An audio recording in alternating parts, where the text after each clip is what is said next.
တက်ကြလို့ကျွန်တော်တို့ CNF ဖက်ရနဲ့ CNA ရေးပေါ်တရုတ်ကြာဆုံးသွားတယ် ZRA ကျွန်တော်တို့ချင်းငေကူဖက်နဲ့လည်း7ယောက်ကြာဆုံးတယ်12ယောက်စလုံးအတွက်ကျွန်တော်အရန်ဝမ်းနေတယ်ကျွန်တော်တို့အားလုံးအရန်ဝမ်းနေတယ်ဒါပေမဲ့ကျွန်တော်တို့သူတို့တည်တဲ့အကြောင်းဒီအသက်ပေးတဲ့အကြောင်းတွေကိုပြန်ပြီးသုံးသပ်မယ်ပြန်ပြီးစဉ်းစားမယ်ပြန်ပြီးအတိတ်ပဲဖွင့်မယ်ဆိုရင် CNA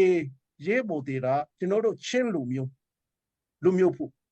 ကျွန်တော်တို့ချင်းပြည်လူမျိုးဖို့ကျွန်တော်တို့အမိနိုင်ငံကျွန်တော်တို့ချင်းပြည်ကျွန်တော်တို့ခရီးယန်ဘာသာကိုအမြင့်ပြတ်အောင်ကျွန်တော်တို့ချင်းလူမျိုးအမြင့်ပြတ်အောင်လာတိုက်တဲ့မြင့်အောင်လှိုင်ကိုကာကွယ်ဖို့ကျွန်တော်ချင်းလူမျိုးနဲ့ချင်းပြည်တွေအသက်ပေးရတာဖြစ်ဒါပေမဲ့ ZRA ဖက်ဆက်တရုပ်ဆိုရင်သူတို့ကဘယ်ကွာလဲနဲ့တက်ရှင်ပေးလေမြင့်အောင်လှိုင်တက်ရှင်ပေးတယ်ဘာအတွက်တုံးတယ်မြင့်အောင်လှိုင်လူတက်သမားမြင့်အောင်လှိုင်အတွက်တိုက်ပွဲဝင်တာဖြစ်တယ်အရာဝန်နေရှာကောင်းတယ်ဒီလူငယ်တွေကိုကျွန်တော်အပြစ်တင်တာမဟုတ်ပါဘူးအဲ့ဒီလူငယ်တွေကိုမမှန်တဲ့နီလန်းနဲ့သွေးထူးထူးစော်ပေးတဲ့သူတို့လူကြီးတွေသူတို့ကောင်းဆောင်တွေသူတို့တိတရောင်ရောင်နဲ့မတိတဲ့လူတွေနားလေတရောင်ရောင်နဲ့နားမလေတဲ့လူတွေလီမာတရောင်ရောင်နဲ့အရာအားတဲ့လူဘလို့ဆက်ဆရာကောင်းတယ်မင်းအောင်လှိုင်ကိုလူတတ်တပါမင်းအောင်လှိုင်ကိုသူရဲကောင်းပွဲပေးရ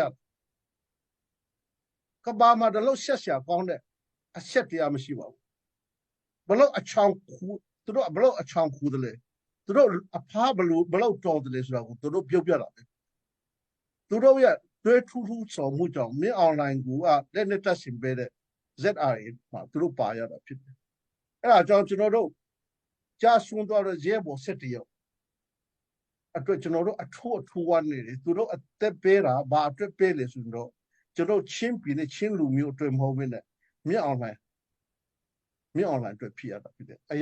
ရာဝမ်းနေတယ်ဆိုတာကိုပြောပြချင်တယ်အဲ့ဒါကြောင့်ကျွန်တော်တို့ချင်းငယ်အကူတွေကျွန်တော်တို့ဆွေးနွေးကောင်းမွန်လေးဆွေးနွေးရအောင်ကျွန်တော်ချင်းလူမျိုးရှေ့လူငယ်ငုဖို့အတွက် CNF နဲ့လာပေါင်းကြပါအတူတကွစကားပြောရအောင်အတူတကွတိုက်ပွဲဝင်ရအောင်အဲ့ဒီမင်းအောင်လှိုင်နဲ့တခြားလူမျိုးတို့ရဲ့သွေးထူးထူးဆော်မှုအဲ့ဒီအောက်မှာမနေဘူးကျွန်တော်တို့အထူးတိုက်တွန်းလိုပါတယ်ဒီနေ့လိုက်သွေးမှာကြာဆွန်တော်တဲ့ကျွန်တော်တို့ချင်းလူမျိုး12ယောက်ကျွန်တော်တို့ CNF တယောက်ကိုဇက်ရာဖက်17ယောက်အားလုံးအတွက်ကျွန်တော်တို့အရာဝမ်းနေတယ်ဆိုတာကိုကျွန်တော်ပြောချင်တယ်